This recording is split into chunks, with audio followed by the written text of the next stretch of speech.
Ladies and gentlemen, welcome to a special night and time of the Real Forno Show. We weren't able to come to you yesterday, but we have a lot of great stuff here for you tonight in lieu of missing Monday. We have Alex Katson. He's been on the show before. He is the spreadsheet sultan and a columnist over at Chargers Wire. He's going to help us find out all there is to know about probably the dumbest team in the National Football League, the Los Angeles Chargers, and how the Vikings can potentially win or lose that game that's probably just going to be absolutely psychotic on Sunday. Welcome to the Real Forno Show.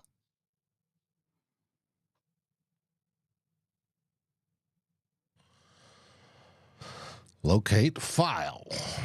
Sorry, guys. It's okay. I look good and I got my great pop. No, you keep drinking your great pop while I find a file real quick. It's here somewhere. I can get my wife to bring me vodka. That'd be fun. Let's go. That would be.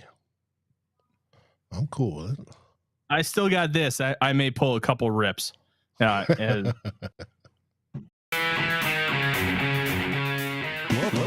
Real Forno Show, hosted by Tyler Forness, the managing editor of USA Today's Vikings Wire, writer for the College Football Network, publisher of Substack Run In Shooter, host of The Good, The Bad, and The Hungry on the Voices of Wrestling Podcast Network, as well as a founding member of Vikings First and SKOL. You are looking live, one, at two beautiful Warren Moon jerseys, and two, 5 beautiful pendants over on the other side. My name is Tyler Forness. With me, as always, producer Dave, this time in the bottom right corner, because to my, I don't know, is it to my right because it's technically that way, or is it to my left because it's on the screen? I don't know, but he is Alex Katson. He is the sultan of spreadsheets and the columnist over at Chargers Wire, here to give us the lowdown on probably the only team that could be classified as dumber than the Minnesota Vikings, and that is the Los Angeles Chargers. How are you, sir? I'm doing good. I think we can put the Falcons in there probably also, but yeah, definitely up there. But yeah, doing good. Thank you for having me again. Yeah, excited to talk about this game. I guess technically excited to watch this game. As excited as I can be for watching what will undoubtedly be one of the most psychotic games in football history. Now, let's kind of talk about the Chargers. And there's something that goes around on social media and something that you and I both know really well. The Chargers like to charger, and they have this knack for losing games in the dumbest way possible. Kind of explain what that means and how they just keep accomplishing it year after year.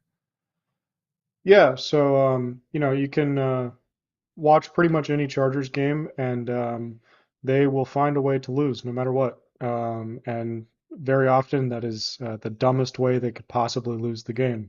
So if you go back to last year, obviously the playoff game against the Jaguars, Chargers are leading 27-0 at halftime and lose the game just because they kind of just stopped playing football for the second half of the game, which is a really good decision to make when you're in the playoffs. And yeah, it's just kind of been like that forever. There's a playoff game against the Jets where you trot out a rookie kicker, Nate Kading, and he misses a kick, and then the Jets trot out their rookie kicker and he makes a kick, and Chargers get eliminated. You have a Chargers team in 2008 that is the best offensive team in football, the best defensive team in football, but they have the worst special teams in the history of football.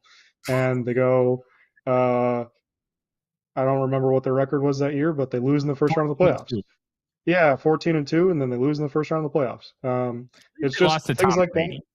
Yeah, well, it's things like that over and over again. It's the Chargers had Peyton Manning's number his whole career, and then would beat Peyton Manning and then go and face Tom Brady and then lose to Tom Brady. So it's just kind of the same thing over and over again. It's been the same thing with Phillip Rivers. It's been the same thing with Justin Herbert. Coach doesn't matter, GM doesn't matter, city doesn't matter, quarterback doesn't matter. None of it matters. They're just a cursed football team permanently, it seems like. And there's something we know here a little bit about that. Everybody knows about the issues at kicker the Minnesota Vikings have had. The 15-1 season the 41 donut, which most people don't know about. And there were one fun fact for you, Katson. The Vikings lost 41-0 in the 2000 NFC Championship game to the Giants at the Meadowlands. Some Vikings players had a conspiracy theory that all their signals were tapped by the Giants because they knew literally everything the Vikings were going to do. And then literally 5 months later, the NFL changed all their communications rules specifically because of that game. And then Bounty Gate, Strange. Brett Favre literally murdered by the New Orleans Saints, which is kind of a bittersweet thing because, well, Vikings fans hate Brett Favre, but I can imagine. Yeah, so it's a really interesting dichotomy, and I'm fascinated to kind of see how this looks. As Odie is trying to make an appearance, but he just wants to play. And maybe I'll adjust my camera, but maybe I won't. The dogs are just being weird. We got our carpets cleaned today too, so they're probably just smelling all kinds of weird things. Katson, let's start here. I want to talk about Justin Herbert. When you look at him, he looks like $1 million. Just tall, long hair, great smile, absolute bazooka for an arm. And he does all these otherworldly things. What is holding him back from truly being a bona fide elite quarterback? Because I feel like there's some analysts out there that just don't quite have him on that echelon. And I think some of it has to do with his team's success. Would that be fair to say? I think so. I think definitely a lot of the narratives around Justin Herbert have to do with problems just in terms of the Chargers don't win enough games for him to kind of be on a national stage where he is like consistently delivering the same way that like the upper echelon of quarterbacks in the league do. I also think that there's just a sample size problem. There's a lot of games that the Chargers need Justin Herbert to be absolutely perfect in order to win. And then when he's not, it causes a lot of discourse about how Justin Herbert is not clutch or, this, that, or whatever. There was a great graph that was posted this week by one of our Chargers guys on Twitter that Justin Herbert in his career has played in a game where there's been either a game-winning drive or a fourth quarter comeback opportunity in 58% of his games in his career. The next highest number is 42%, and I don't even remember who it is.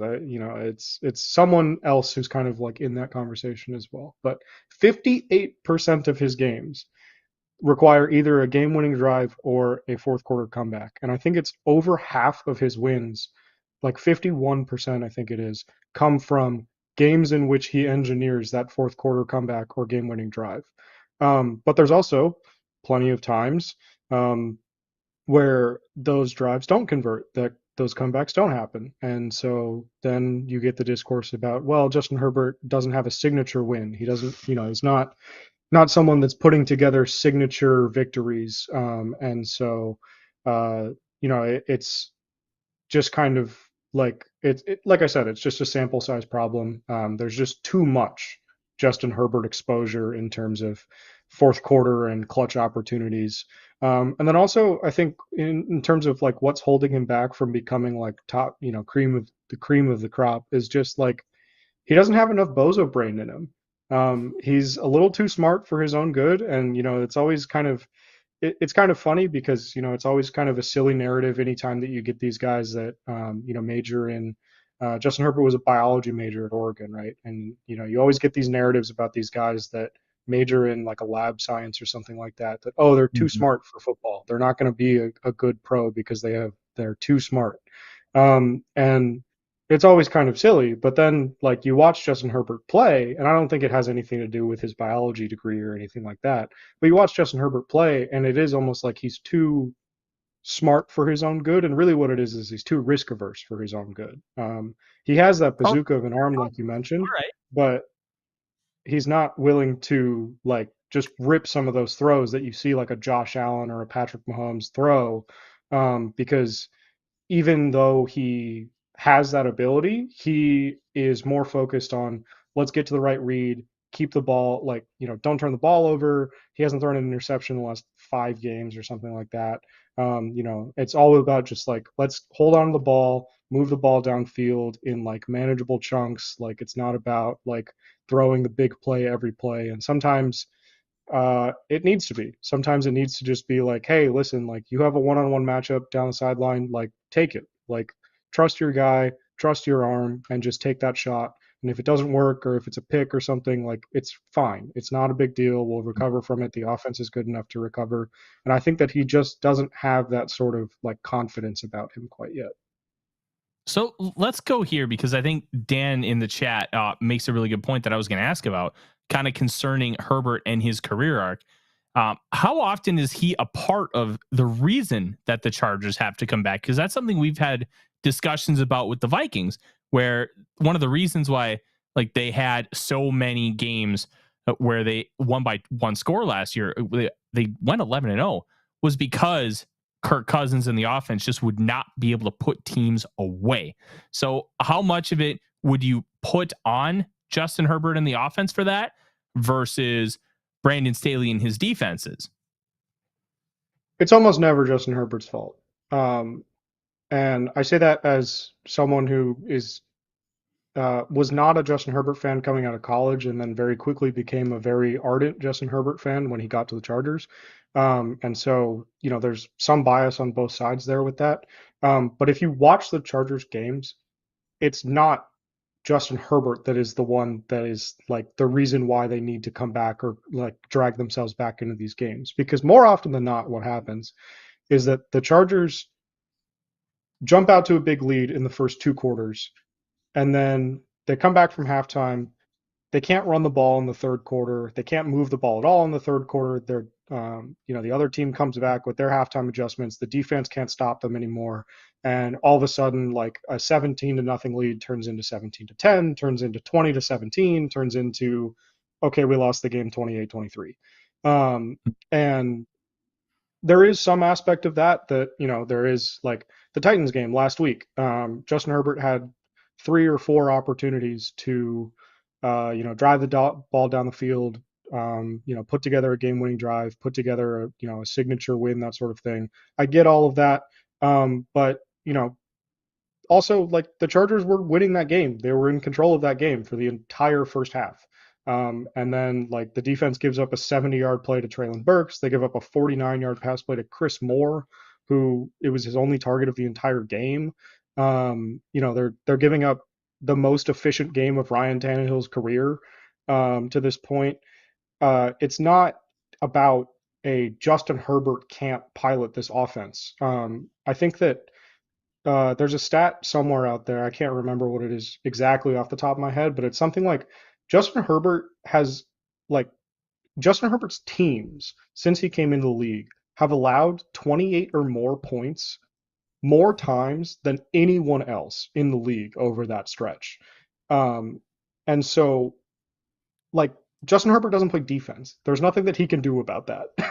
Like, if he's giving up, if his defense is giving up more than 28 points a game, like, you can only expect the offense to match that output so many times. And even when they do, like, you look at the Dolphins game in week 1, that Chargers offense puts up 34 points. Doesn't matter, because the defense gives up 36. And so, when you get into situations like that, there's only so much that he can do. And I think that the media narrative around him as a top quarterback in the league kind of raises those expectations of this should be a guy that should be able to elevate and overcome those circumstances every time. But again, like you look at the stats, and like Patrick Mahomes' teams aren't giving up 28 or more points like more than 50% of the time. Josh Allen's teams aren't giving up 28 or more points more than 50% of the time. Justin Herbert is the only one that this is happening to.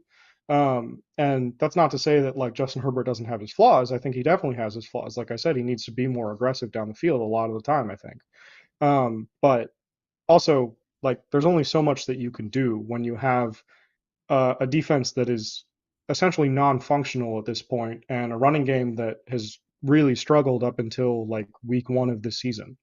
And we'll see what that looks like down the line the rest of the season with Kellen Moore at offensive coordinator. But just generally speaking, Justin Herbert's career, like, the running game has not been good. And so that lets you focus on defending the pass. That really like tightens those windows that Herbert can throw into. And so there's only so much that you can get out of him, even if he is this superstar in the league. So let's talk about that running game. And they had one of the most successful single rushing games in the history of the National Football League with a top 10 success rate on all running plays. And the Vikings just gave up 259 yards to the Philadelphia Eagles. And the ghost of DeAndre Swift, who finally had a breakout game in year 4, well, they also had one of those top 10 success rate rushing games of all time. What does the health of Austin Eckler look like? Because things did not go well with Joshua Kelly last week. Part of that, I think you can credit the Titans defensive line because that's just a stout group of dudes. And 2, like, they have a really intriguing matchup against the Vikings because like a Vic Fangio defense is supposed to do, Vikings don't run Fangio stuff anymore, but a Fangio defense is just supposed to make you win with paper cuts, small plays here and there. And the Vikings basically just told the Eagles, we're not going to let you go deep. They still got deep a couple times, and it ended up impacting the game immensely. But they just said, run the football. You're going to have to run us to death if you're going to beat us. And the Chargers look to be able to potentially do that, especially with how much drive that the offensive line is getting. Yeah, definitely. Like you said, the Titans game, Joshua Kelly was not super effective. I still have to go back and I have to watch the All-22 of that game because good old NFL Plus is late getting it out. But yeah, right, crazy. But I thought on live viewing that like it's much more about the Titans defense than about Joshua Kelly. I thought that Kelly picked the right gap on most of those plays. I thought that he was in the right place, putting himself in a position to get those yards, and just the Titans were just better. And sometimes that's going to happen. What are you going to do? The Titans have probably the best defensive line in the league. So I'm not really too concerned there. As far as Austin Eckler goes, Brandon Staley said yesterday that there's no timetable for his return. He also said that about Eric Kendricks, which is very good. I'm sure we'll touch on that later. But yeah, Eckler, no timetable for his return for that ankle injury. It's weird because he came back and he played in the Dolphins game where he had the injury. And so no timetable might just mean like Brandon Staley has no idea. And maybe Eckler comes back in a week, and maybe he comes back, maybe he comes back this week, maybe he comes back in a week, maybe he has to go on IR. Or it could just mean that like it's a more serious injury than everyone thought it was when it happened. And adrenaline is a powerful thing, and maybe that's what got him through the rest of that game. I think that regardless, the Chargers are going to go with a much more run-heavy game plan against the Vikings, because the tape shows that like the weakness of the Vikings defense is running the ball. And the Chargers offensive line is a fantastic run blocking line at this stage. I think you've seen that in the first 2 weeks, week 1 more so than week 2, of course. But with Trey Pipkins back healthy and Rashawn Slater back healthy at left tackle, of course, Zion Johnson and Jamal Sawyer are playing their natural positions at guard. Corey Linsley is a former All-Pro at center. It's a very, very good run blocking line. I think that you're going to see a much more run-heavy game plan. It was a lot more pass-heavy against the Titans. I think that you're seeing from Kellen Moore that the offense is very willing to just exploit what the defense's weakness is, or what they've determined the defense's weakness is. And so I think you're going to see a lot more running the ball, whether Eckler plays or not. I think it's going to be a lot of Joshua Kelly. In week 1, even with Eckler playing, Kelly still got 16 carries for 91 yards. Eckler also had 16 carries, so it's a pretty even split even when Eckler is fully healthy and playing. I think you're going to see a lot of Kelly. If Austin Eckler doesn't go, it's going to be Elijah Dotson in that RB2 spot. He's kind of ahead of Isaiah Spiller at this stage. Spiller just hasn't really come along. He's still reading runs wrong.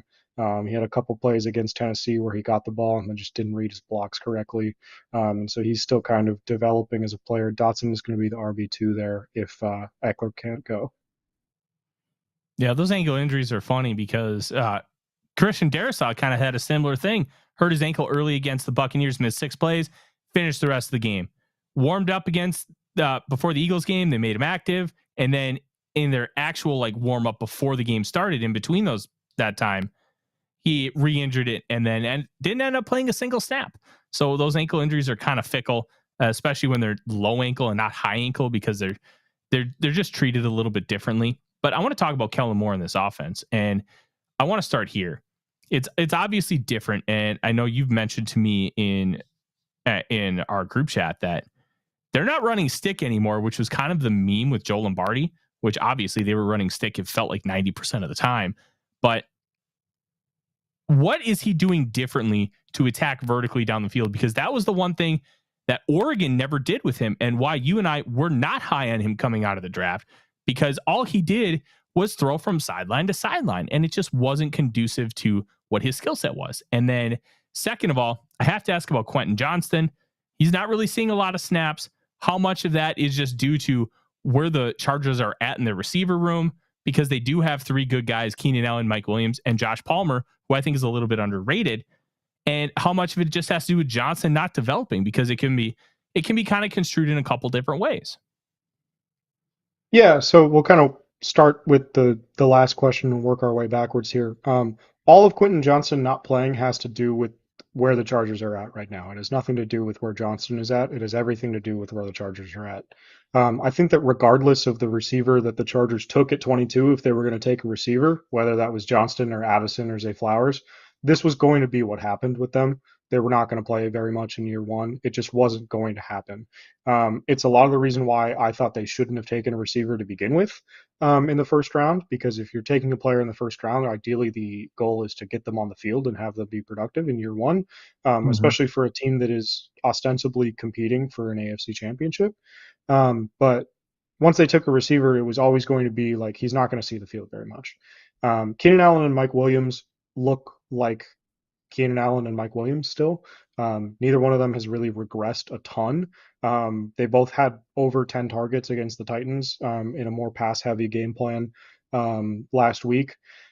But you look at the cap table and you look at where the Chargers are at cap-wise going into next season, one of those guys is probably not going to be on the team.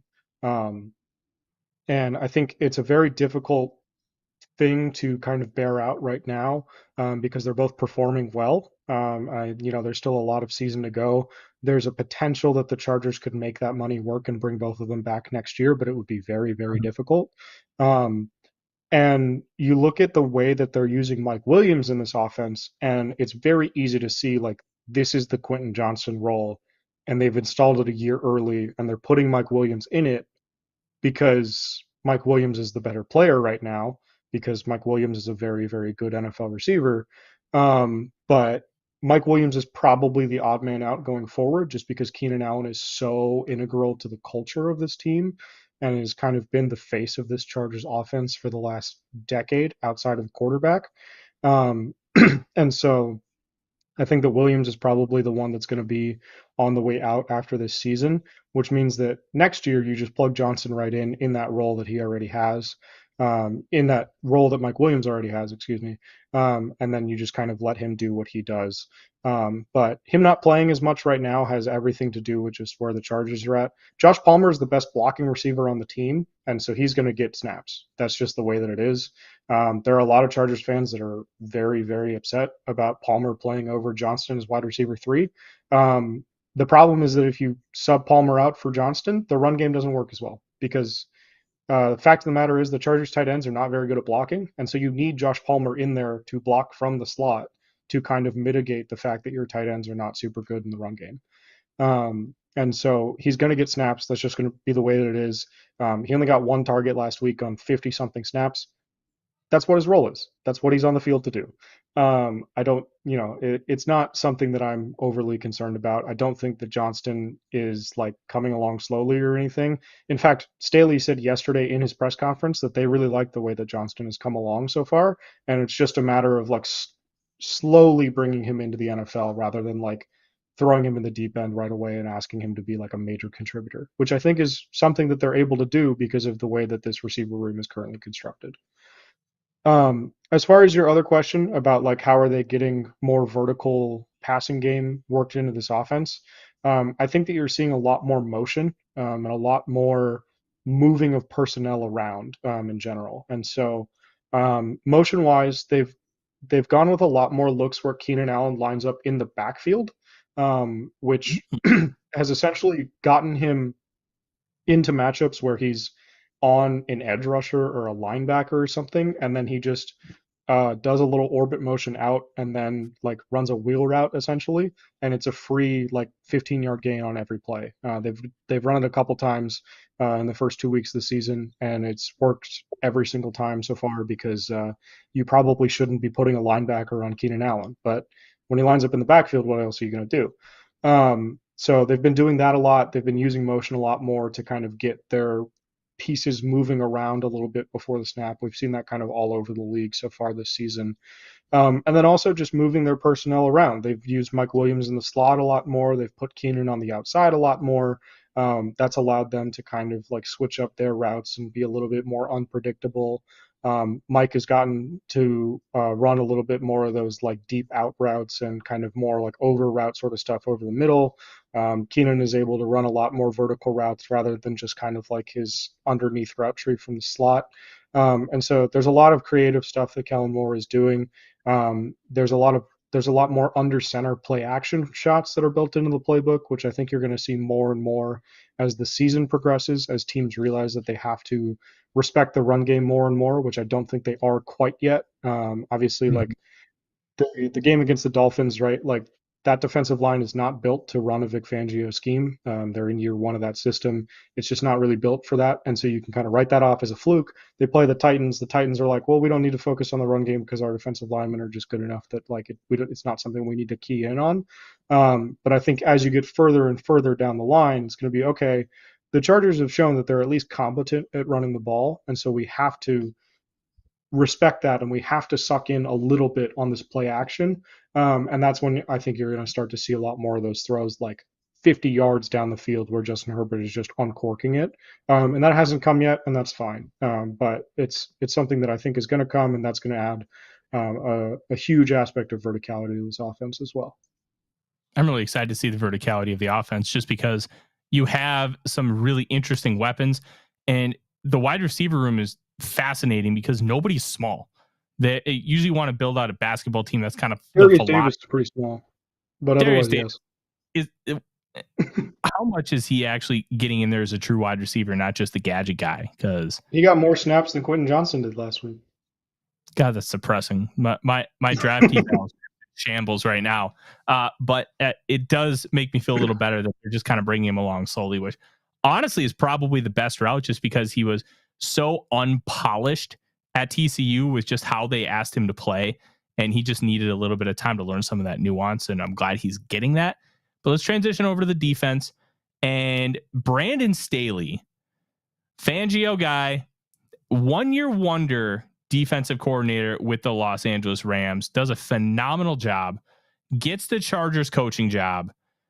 And then it's almost like he's forgotten how to coach defense. I think they're worst in the league at allowing explosive plays.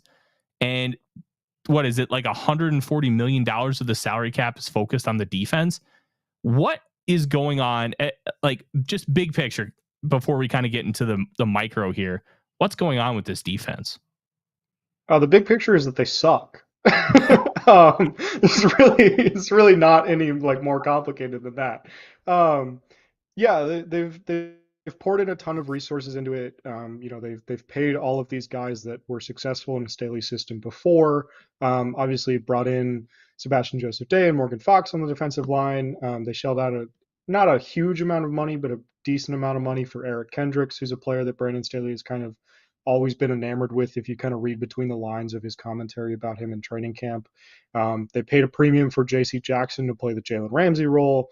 They've just like, obviously you have to pay Derwin James what he's worth. He's one of the best safeties in the league. And so you have that contract on the books. Khalil Mack is a guy they brought over from his Brandon Staley connection with the Bears. You're paying that salary. Joey Bosa is on a huge salary. He's been kind of in and out of the lineup with injury. Like, it's just like, it's so much money that's wrapped up in it. And a lot of those players just haven't performed to expectation. And it's really not any more complicated than that at a big picture level. Joey Bosa, like I said, has been injured. Khalil Mack has kind of been banged up and is also just like not quite the player that he once was.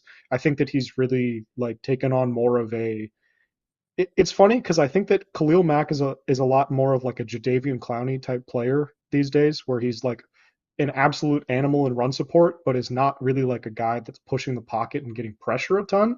And nobody Hmm. has quite like changed their opinion of him quite yet. Joseph Day has really not worked out for all the money that they gave him. Austin Johnson, they gave a pretty decent contract. He dislocated his kneecap in week 8 last Ooh. season. Just came back. Is back for this season. Has been fine. J.C. Jackson obviously has the ankle injury where he just randomly has an extra bone in his ankle. 3 months after the Chargers sign him, misses all of camp, misses all the preseason last year. Um, Comes back, plays in a couple games, doesn't look very good. Ruptures his patellar tendon, is out for the rest of the year. Misses most of camp, misses the preseason again this season, comes back and doesn't look very good. And it's just like it, down the line, player to player, like you can point to every single guy and just say like they've underperformed, with the exception of maybe Morgan Fox, who performed very well last season as a pass rusher from kind of a 3 tech, 5 tech spot, and then went out and tested the free agent market. Didn't really get any money because he's only ever really been productive under Brandon Staley. He went to the Panthers. He got a huge contract from the Panthers a few years ago because of his success with Brandon Staley, and then went to Carolina. Wasn't the same player, and so I think you saw NFL teams kind of like realize that that was the case. He didn't really get the offers that he was looking for, and then ends up coming back to the Chargers on, I believe, another 1 year deal. That's and maybe it's 2 years. That's not super huge. And he's kind of not really taken a full complement of snaps this season. He's kind of been worked out of the game plan because Tuli Tuipulotu is worked in really well as the Chargers' second round pick. And so, yeah, big picture wise, like it's just underperforming along the defense. And there are plenty of reasons for that, and we can get into those at kind of a more micro level. I have plenty of thoughts about why it is that they're underperforming and why it is that they suck. But yeah, big picture, it's just they're bad, and there's no sign of improvement really. Let's talk about the scheme here for a second, because we got a really good synopsis of your thoughts on the players, which the JC Jackson extra bone in his ankle is just funny because that would only happen with the Chargers medical staff. Mm-hmm. And I want to know about the scheme because a lot of teams run Fangio. The Vikings ran a Fangio style defense last year. Ed Donatel just sucked at calling it. And it feels like a lot of these teams that are running Vic Fangio defenses have these limitations surrounding them unless Vic Fangio is actually calling the defense. Like Philadelphia last year, Vic Fangio ran that defense. Jonathan Gannon may Yes, have called plays. correct. That was Vic Fangio. And now he's down in Uh, Miami. And how much of this is scheme and how much of this is Brandon Staley just can't call defense, or how much of it is just the talent as you kind of laid out? Because there's really good players like Joey Bosa, the 5 games a year that he's healthy. Derwin James is fantastic. Asante Samuel Jr. has proven to be a really nice cornerback piece. And then you have castoffs like Khalil Mack and Eric Kendricks kind of making up a good part of the rest of the unit. But where are we at with this? Who is more to blame here? That's the $1 million question. I think that, scheme wise, right, like it's very similar to the defense that Ed Donatel ran last season. The goal is to limit explosive plays in the pass game by kind of putting that roof on the defense, is what they call it. Mm-hmm. You're running a lot of too high safety looks. You're putting a lot of players kind of on the back end, and you're saying, like, you can take 4 or 5 yard gains as much as you want, but we're going to stop you from getting the 20, 30 yard gains. The problem with that is that if you let up 4 or 5 yards on every play, the other team still gets a first down every 2 or 3 plays. And also, like if your whole philosophy is we're not going to give up the big play through the air, you can't give up 11 explosive passing plays in the first 2 weeks of the season. That's not the same. Like those are diametrically opposed things. And lo and behold, this is what the Chargers have done. Part of this is just the scheme. I think I don't know if it's too complicated for these players. I don't know if it's just like not being conveyed well enough. I don't know what exactly it is, But scheme wise, I think that like the Chargers for the most part are calling the right plays. The execution of them is awful. The execution of them has been awful. And there's a number of reasons for that. Like we touched on, the players have just kind of underperformed. I think the first 2 weeks of the season, Michael Davis, who was one of the best corners in the league, frankly, the like down the stretch last season, just doesn't look like the same guy this year. And he allowed, I think it was like a 150.7 passer rating on his targets against the Titans. Like just getting burned again and again and again. Just hasn't been the same guy. Asante Samuel is in this weird kind of rotation that they're doing now. Hasn't really gotten a chance to get in rhythm. He gave up a huge play against the Titans as well. Has kind of like not really gotten in the good graces of the coaching staff. JC Jackson has really struggled, like we touched on. Even when he's been healthy, just doesn't really look like he quite knows where he's supposed to be sometimes. And part of that is just like the Staley scheme runs a lot of zone, and JC Jackson is a press man corner. And so, like, when he signed with the Chargers last season, it was the first time they had ever asked him to play zone in the NFL because he came over from the Patriots. Patriots run 80% man. The 20% of the snaps that they didn't run man, they would just take JC Jackson off the field.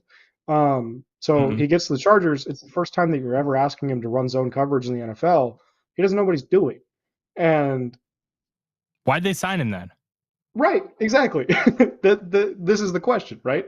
And the answer is that they want him to be the Jalen Ramsey that Brandon Staley had when he was on the Rams. They want him to be kind of like this box and one sort of player where you isolate JC Jackson with the best receiver on the opposing team, and then you play zone around that. And that's fine as long as that player is Jalen Ramsey caliber, which JC Jackson has not been. And so you realize, okay, JC Jackson isn't that caliber of player. We can't do that, at least not right now while he's coming back from this injury. And then also right now while he's coming back from this second injury. And so then you're just running strictly zone defense. And they can't do that either because JC Jackson doesn't know where he's supposed to go. And so then you say, okay, let's just run man defense. And then you can't do that because Michael Davis and Asante Samuel Jr. can't run with receivers down the field. There's just been a lot, and like part of that is just there's been a ton of miscommunication. There's been a ton of errors. I think that right now the Chargers are on their fourth or fifth defensive play caller, player wise, green dot wise, that they've had since Staley came in. Kenneth Murray called the defense a little bit as a rookie before Staley came in, and then like briefly trained with the green dot when Staley came in his first year. Drew Tranquil has had the green dot, proved to just be too overwhelming for him. Derwin James has had it, but you're asking Derwin James to do so much post snap as well that it was just too overwhelming for him. It just wasn't working. Eric Kendricks had the green dot in week 1, and now he's injured, and now Kenneth Murray is back to having the green dot. Like there's just a lot of change there. And then coaching wise, I think that what you're seeing here is that Brandon Staley is a very good defensive mind. I still stand by that. I think that he's one of the better defensive schemers in the league. And I think that you see flashes of that when everything comes together correctly.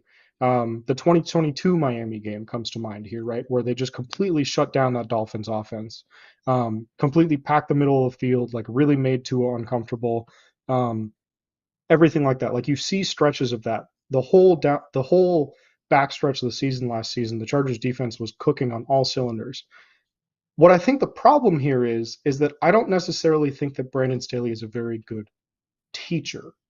And so you can be the best scheme guy in the world, but if you can't teach the scheme, you're not a very good coach. And especially, I think that like there's a lot of things that play into that in terms of like, well, why is this coming up now, right? Why didn't this come up when he was the defensive coordinator with the Rams? Why didn't this come up when he was coming up as a position coach with the Bears and everything? And I think you look at it and like you touched on, like he's a one-year wonder defensive coordinator with the Rams. And I think that a lot of those problems probably did exist when he was with the Rams, but the Rams also had Aaron Donald and Jalen Ramsey. They had the talent, like they had the talent that was in their prime and was able to kind of bail him out of those like miscommunication mistakes. They had, guys on the field that were able to call that defense as it was designed. The Chargers don't really have anyone like that. They don't have the corner to kind of like play the way that the Chargers want to play. They don't really have the defensive guy to play the run that they want to be able to play, although the run defense has improved this season. And I think that you're seeing that like Staley, I think, is having trouble getting all of the things from his head to his players. I think there's a fundamental miscommunication error, even beyond what's going on the field, that just starts with Brandon Staley cannot articulate the way that he wants to run the defense correctly. And whether that's because he's the head coach and so he has a million other responsibilities on his plate and so he's just going crazy. Or if it's just, this has always been an issue, I don't know. And so I think that if things continue the way that they are, I think we need to start having a conversation about like, let's see what Derek Ansley can do, the defensive coordinator, who's really just the defensive coordinator in name only, right? Because he doesn't call plays. I think you need to see like what spin he can put on this defense and what he can do with play calling control and like let him be able to do like the things that he wants to do, because otherwise like you have this game of telephone that's happening basically where Staley is calling the plays, but then during practice, like Staley is telling Ansley what he wants the defense to run, and then Ansley is telling the defense what they want to run, and then it's going through like 2 or 3 or 4 different players that have the green dot because of all this change that they've had in that aspect as well. And so like you just like the message gets lost, right? And I think that's what you're seeing with the Chargers defense, especially like with all of these miscommunications that are happening year 3, like it's unacceptable. But at the same time, all of that is happening, I think, because like it's getting lost somewhere along the line, right? Like there are 4 people that all of the play calls are coming through in installs every week, and that's just not a conducive setup. Like that's not conducive to success. I think that's interesting, and I want to go here before we kind of look at matchups to watch and then get a prediction from you as well. If he is really this great schemer and he doesn't have the personnel to run what he's doing and what he wants to do, and it's a similar question we had with that Donatel, why isn't there been an adjustment for the actual personnel that he has? If he knows he can't run like a Jalen Ramsey style Vic Fangio concepts because he doesn't have Jalen Ramsey, why is he calling that? Why isn't he adjusting well enough to his personnel? Well, they've tried, right? And it's what we talked about with like JC Jackson doesn't know how to play zone defense, is like they've tried to adjust, right? And their adjustment is, okay, we're going to move to zone. And then Jackson is out of position, over and over again early in the season last year. And then the adjustment is, okay, we're going to go to man. And we're going to have JC Jackson. Well, actually, by that point, Jackson was injured. So it was actually like, we're going to have Michael Davis and Asante Samuel just mug people on the line. And we're just going to play a ton of press man. And we're going to put a lot more pressure on the middle of the field defenders to execute. And that worked down the stretch last season. And then for whatever reason, now that Jackson is back, they've moved back off of that. And I think that they are trying to. It sounds insane because it's the middle at this point, like it's week 2 of the season. You should know this at this point, but it sounds like they're basically trying to figure out what they have right now. This week, Staley said yesterday that Jackson, Michael Davis, and Asante Samuel Jr. are all going to rotate at outside corner. It's going to be like a rotation. And the problem with that, and Michael Davis has said as much in his post-game comments last week, is that if you're playing corner, you want to be out there for every drive because you want to get into a rhythm. You want to be able to pick up on small things that the offense is doing so that you can like take advantage of those tells later in the game. You can't do that if you're being taken out every other drive because your coach is trying to figure out which one of you is playing the best. The joke that we've had going around our Chargers circles this week is basically like, whoever covers Justin Jefferson the least poorly is the new starting corner. And like that's the way that they're going to figure it out. And so like they've tried to make these adjustments, but when Jackson doesn't practice for all of camp, like they just don't know what they have in him really. And so like it's very difficult for them to make these adjustments on the back end because they really just don't know what they have.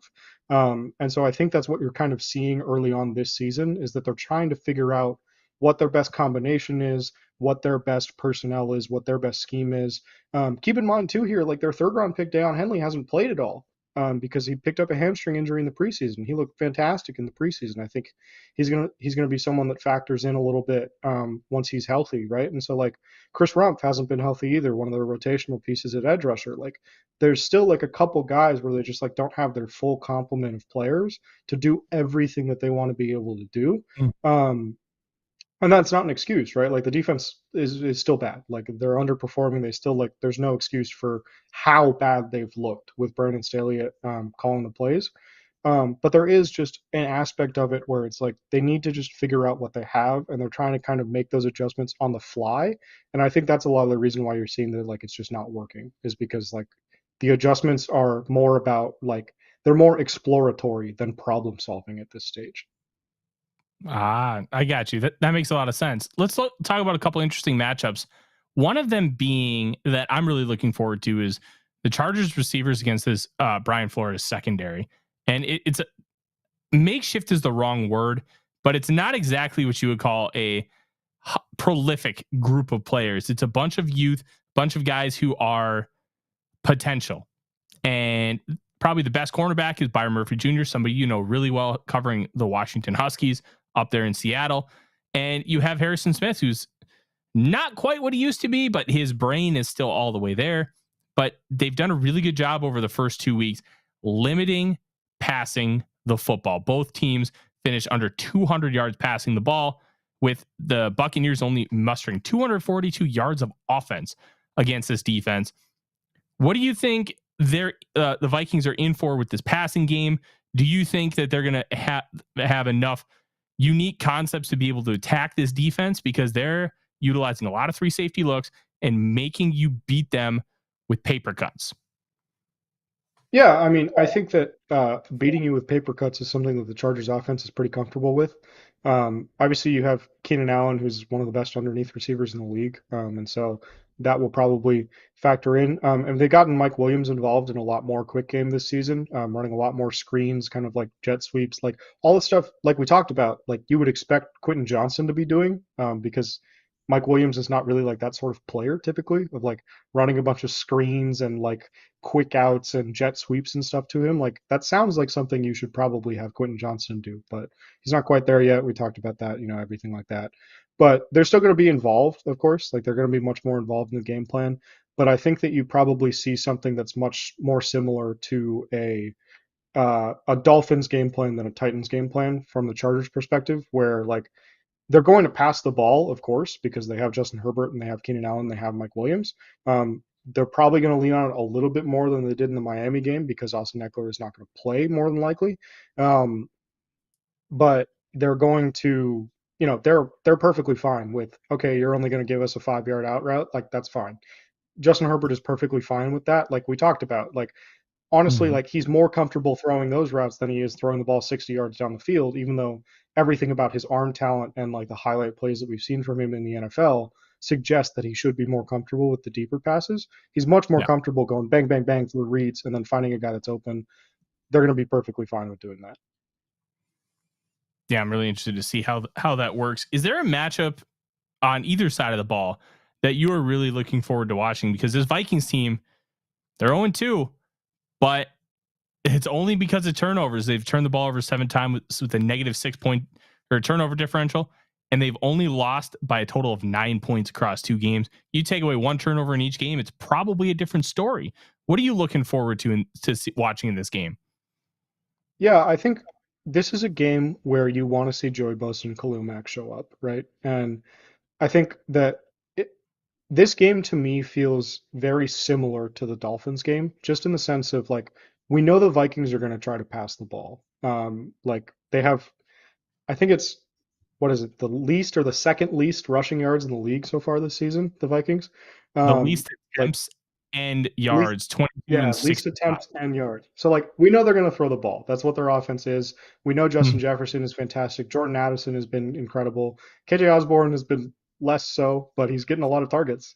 And so, I think like they're going to throw the ball. But then you look at the offensive line, of course, and you look at all the injuries that they have with Darisaw kind of I don't know what his status is exactly, right? But kind of His is up in the air just like Eckler's with an ankle. 50-50.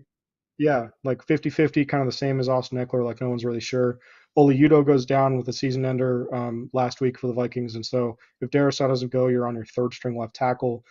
Dalton Risner, whether or not he's going to play or not, is something probably like I'm going to keep an eye on, just in terms of like Ed Ingram has not been super great as a pass protector.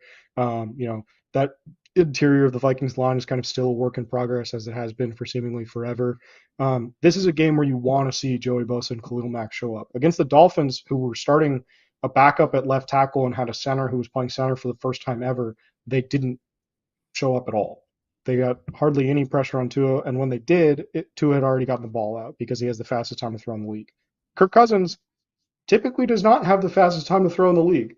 And so I think this is something where you might see Bosa and Mack make more of an impact. That's going to be where my focus is on, because if you can disrupt the passing game by getting pressure, then I think that that's going to be a much more sustainable way to try to stop this passing attack than by trying to beat them in coverage, because so far the secondary has just shown that like they can't do that. And so the pass rush is going to be a huge factor in this game, I think, for the Chargers.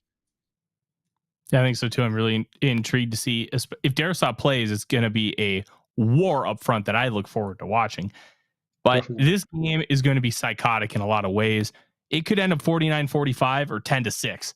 And really no game would be truly surprising with how, for lack of a better term, weird these two franchises are. What is your prediction on how this game ends up? Because the loser, if there is a loser, because it could end up being a tie just to mess with us, who ends up 0-3? Yeah, real quick, let me just pull up the scoregami grid and see what what we can do here. I think 32-26 seems like a good score. That'd be a scoregami. That hasn't happened before. I think that seems like a reasonable outcome for this game. Which team is 32 and which team is 26? I really have no idea. I lean towards the Chargers pulling this one out. I think the Vikings end up going 0-3, just because I think that the Viking, obviously, like we talked about the turnover issues with the Vikings. I think that turnovers are a super volatile stat. You can't count on like, oh, the Vikings are going to turn the ball over 3 times in this game. But also like with kind of like the aura around both of these teams, right? Like we could get a game where like the Vikings turn the ball over 5 times and the Chargers only turn it over twice. Or we could get a game where neither team turns the ball over and like it just ends like 10-6 because it's just like a punt fest the whole time. But the Chargers haven't turned the ball over a single time yet this season. Justin Herbert hasn't thrown an interception. Justin Herbert hasn't fumbled. None of their receivers have fumbled. None of their running backs have fumbled. 0 turnovers through 2 games, which also makes the fact that the Chargers are 0-2 unfathomable. Like they've scored 50 plus points. They haven't turned the ball over a single time. They're 0-2. It's insane. Yeah. Regression to the mean, just like solely regression to the mean, which I'm sure has been a topic for the Vikings in the opposite direction over and over and over again this season, right? Of like going 11-0 in 1-score games, not sustainable. So purely from that perspective, right? If you do not turn the ball over and you score 25 plus points in the game, you should at some point win one of these games. And when you're playing a Vikings team that has struggled to hold on to the ball, that has struggled multiple times, obviously, like we thought that this was going to be the case with the Titans game, where Ryan Tannehill threw 3 picks against the Saints. The Vikings have done this twice against 2 defenses that I don't think are particularly good. Like the Buccaneers defense, I don't think is like a top unit in the league. And so I think it's something where you can look at that and you can say it's probably going to come down to the turnover battle.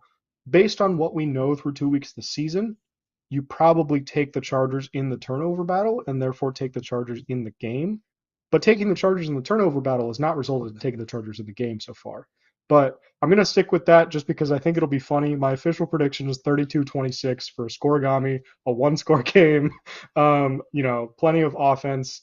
I think that if you have Josh Kelly in fantasy, you should start him because he's probably going to run for like 100 yards against this Vikings defense at least. Even if Austin Eckler plays, I think he's good for like 60 to 75 yards. So he's someone. If he's still available in your league, go pick him up. If he's not available in your league and you have him, start him. If he's not available and he's on someone else's team, hope that you're not playing them. But yeah, I think it's going to be a lot of offense, not a lot of defense. something weird is going to happen. I don't know how either team gets to 32 or 26. Those are not normal scores to get to. But that's Chargers and Vikings football, baby. Well, I will say this much. The Super Bowl 33, I believe it was, at Panthers and Patriots was 32-29. So it's not impossible to get to 32. All you need is 4 touchdowns, a 2-point conversion, a field goal. 26 is a little weirder. That sounds like one team hits 5 field goals, maybe 6, and then there's a missed extra point because, of course, Right. that Alex, really appreciate you coming on here today. I always love talking ball with you. Where can the people find you and your awesome work, as you are the Sultan of spreadsheets? Yeah, so most everything that has to do with me on the internet, you can find on my Twitter account, as long as Twitter is free to use and a functioning website, I guess. It's just at Alex Katson. It's the same way that my name is spelled on the screen there. I write for Chargers Wire. I write about college football with Tyler at College Football Network and also a couple other places, mostly talking about the Washington Huskies, which is my alum team. I write about the draft. I do all sorts of stuff. All the spreadsheets and everything. I collect a whole bunch of football data. All that stuff is on Patreon. You can find that from my Twitter account. But yeah, Twitter is the best place to find all of my stuff. I'm all sorts of places these days. I think I have 8 jobs this season. And so Twitter is really just the best place to find it. All of it is centralized there. If I try to rattle off everything, I'm going to forget something and then I'm going to feel bad later. And it's going to be too confusing to begin with. So just go to my Twitter account at Alex Katson. You'll find everything there. Easy peasy. Alex Katson, the only guy I know that actually has more jobs in the industry than I do, which is quite the feat. I appreciate you coming on, and I'm excited to watch this game because it's going to be absolutely psychotic, and we're gonna be in for one hell of a ride. Dave, it's time to take us home and get us out of here on this Tuesday night. What we do have in store for you tomorrow is, 1, a great show talking about all things Minnesota Vikings, and 2, a special announcement from us here at Vikings First and SKOL to kick off the show. You will not want to miss it. It's going to be a lot of fun, and Dave only knows about 2/3 of it. So we're going to have a good time as I sip my great pop as Dave takes us home. Well, and we're probably also going to talk about Dalton Risner because I want to get into that as well. It's going to be a big topic. With that, what do we say? SKOL Vikings, baby. SKOL Vikings. And, of course, locate file. This is what happens when you use iCloud. Just to let you know. Windows is better, baby. Let's go. Oh, no. Where is it? Here we go. This is tremendous audio. I love it. I know. Isn't it? Come on, select. There you go. Roll out. Boom.